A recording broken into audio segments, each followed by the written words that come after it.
खुलुमबाय नोंथांमोनखौ बयखौ बरायबाय दिनै 5 एप्रिल 2023 बाराय बुधबार फैदो दिननि खौरांफोरखौ बेखेवनोसै।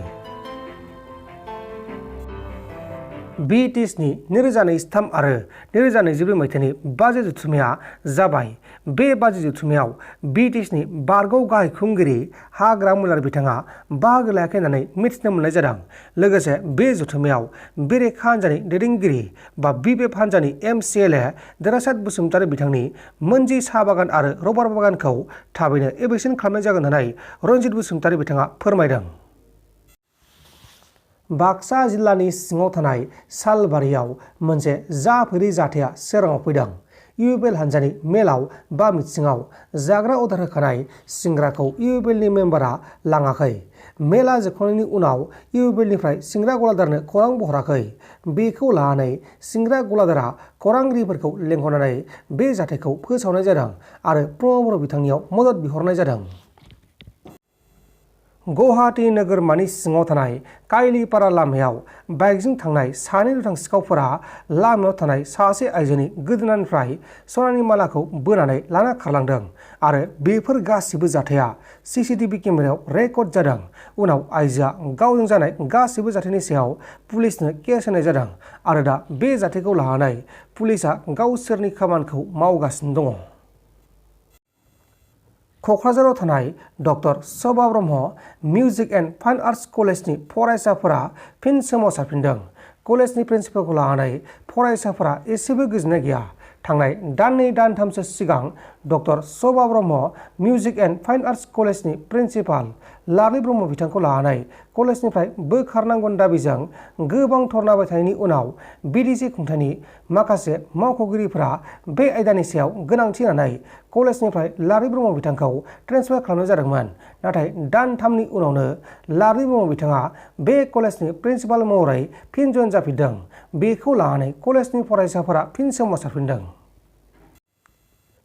BTSनि बाजेट जथुम्माया सोलिबाय थानाय समावनो क'क्राझाराव भेन्सार फरायसालिनि फोरोंगिरिफोर आरो मावफारियाफोरा गोख्रों खुद्रिसारदों बा सोमावसारदों।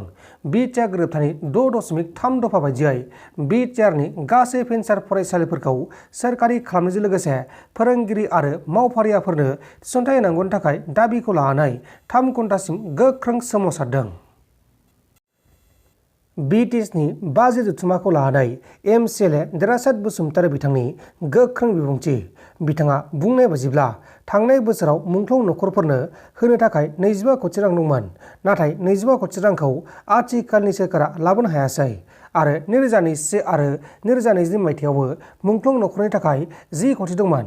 बे 10 कोटि रांखौबो होनो हायासै, मुंख्लं नखरफोरनो होनो हायासै आरो 40 कोटिखौबो प्रमद बर'आ दं होननानै बुंदोंमोन, नाथाय जेबो गैया होननानै बिथाङा रोखा बुंथिदों। বাজেটৰ পইচা যদি খৰচ কৰিব নোৱাৰে তো বাজেটত পইচা পালেওতো লাভ নাই। যোৱা বছৰৰ বাজেট 722 কোটি টকা, এই 722 কোটি টকা এতিয়ালৈকে খৰচ কৰিব পৰা নাই। এতিয়াও তেওঁলোকৰ হাতত আমাৰ 300 কোটি এতিয়াও খৰচ কৰিবলৈ বাকী আছে। কাম কৰিবই পৰা নাই। টকা পালেওতো লাভ নাই। টকা পোৱাৰ লগে লগে কামতো কৰিব লাগিব। ইয়াত আমাৰ মুঠেই মানে কিবা নহয়, সন্তুষ্টজনক নহয়। যোৱা বছৰ মাৰ্টিয়াৰসকলৰ কাৰণে এক্স গ্ৰেচিয়া দিবৰ কাৰণে 25 কোটি টকা আছিলে।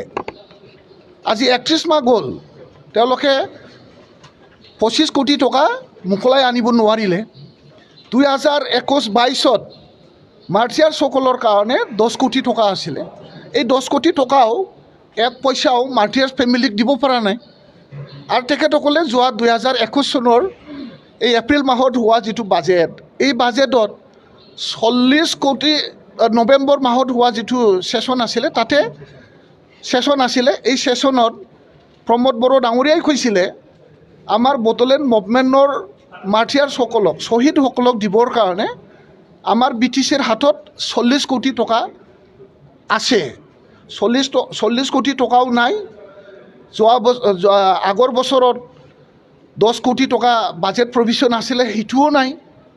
এই বছৰত 25 কোটি টকা বাজেট প্ৰভিজন আছিলে, ইয়াৰো কোনো ইউটিলাইজ নাই।